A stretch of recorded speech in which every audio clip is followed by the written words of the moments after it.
À la fin de leurs études, certains restent travailler en France et d'autres décident de rentrer au Sénégal.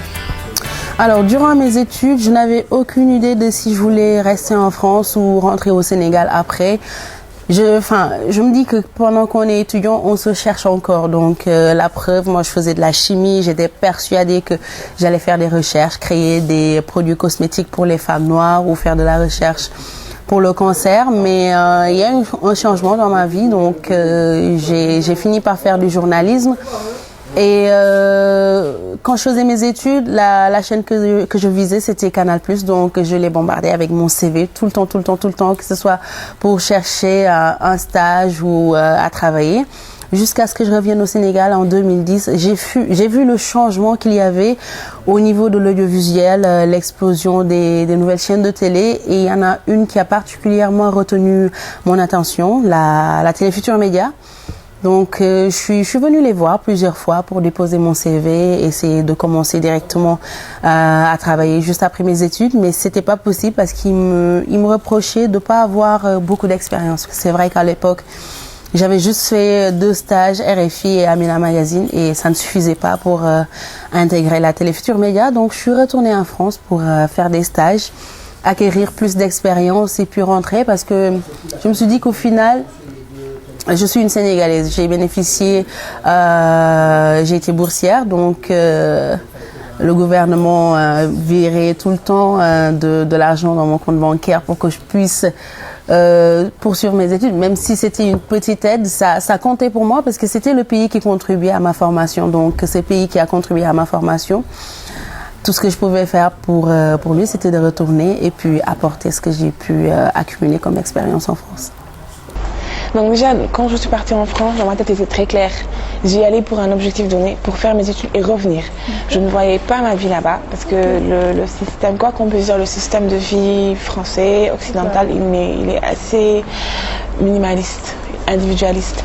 Donc moi, ayant vécu au Sénégal toute ma vie, ayant juste vécu en France 6 ans, dans ma tête, je revenais au Sénégal pour y vivre, pour y travailler et mettre à contribution l'expérience que j'ai eue en France.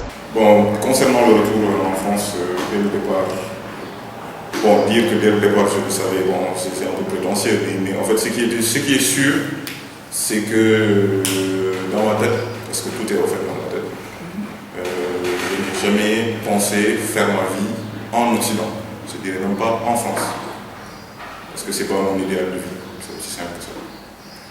Voilà, c'était une quête de savoir. C'était important d'aller voir ce qui se fait normalement dans un domaine d'activité donné. Et voilà, c'était ça. C'était essentiellement une quête de savoir.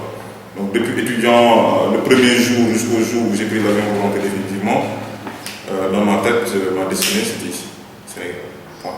J'ai travaillé là-bas pendant 1 ou 2 ans parce que l'objectif c'est qu'à la base, dès que j'ai fini, je voulais rentrer, je suis resté avoir une petite expérience occidentale pour voir ce qui se fait là-bas, parce que naturellement j'avais étudié là-bas. Mais une fois que j'ai estimé que j'avais les compétences et que j'avais acquis plus ou moins la rigueur, toutes les qualités que ça demandait de pouvoir faire mon métier en étant dans notre pays, naturellement je suis revenu au Sénégal. Cette décision, ça veut dire que c'est une décision que j'ai préparée. Ça veut dire qu'elle n'est pas venue comme ça. Comme je dis, en France, il y a 3 types de profils. Il y a des gens qui savent qu'ils vont rentrer tôt ou tard. Il y a des gens qui savent qu'ils ne vont jamais rentrer, c'est-à-dire qui ont décidé de s'installer là-bas définitivement. Et le pire dans l'histoire, c'est la 3e catégorie, des gens qui ne savent pas du tout s'ils vont rentrer ou pas. Et en fait, toute ma hantise, c'était dans cette catégorie-là. Cette 3e catégorie, que j'estime que quand on y est, la plupart de mes amis restés sont dans cette catégorie. En fait, c'est pas bon. C'est-à-dire que, donc, pour résumer, j'ai mis, je veux dire, de la première année d'étudiant jusqu'à la 5e, on est à fond dans les études. À partir de Master 1, Master 2, on commence à penser à son insertion. Mais dès l'insertion, moi j'ai mis en place un plan qui me permettait de pouvoir rentrer au Sénégal 2 ans après avoir fini mes études. Voilà, je suis rentré dans la boîte le 8 juillet 2010, enfin le 8 juillet 2008. J'ai démissionné le 8 juillet 2010. Donc c'était 2 ans que je m'étais fixé. Au bout de 2 ans, la date d'anniversaire, j'ai posé ma démission et je suis revenu. En fait, le retour, c'est simple. On peut le simplifier. Pour le simplifier, ça veut dire quoi? Il faut mettre un plan d'action qui le simplifie. Bon, pas le plan d'action type genre on l'écrit, etc., etc. Mais en fait, dans la tête, non, c'est psychologique. En fait, dans la tête, il faut mettre un plan en branle. Un plan en branle, c'est quoi? Je donne des exemples typiques. Quand j'ai fini, les banquiers m'appelaient pour m'endetter, pour acheter une voiture, etc. J'ai refusé. J'ai pas pu construire certaines relations aussi avec certaines des filles que j'ai connues en France. Pour la bonne et simple raison qu'il y avait aussi la problématique de retour derrière. En fait, il y a tout ceci. Ça veut dire que même dans le choix des filières, j'ai choisi une filière où je savais que l'insertion au Sénégal était rapide. Et donc, je coachais au plus ou moins ma carrière estudiantine, juste dans le but de pouvoir rentrer au Sénégal à un moment important. Et donc, ça, c'est important. En fait, c'est ça qui fait souvent le défaut à beaucoup de gens. Ils ne le préparent pas le retour.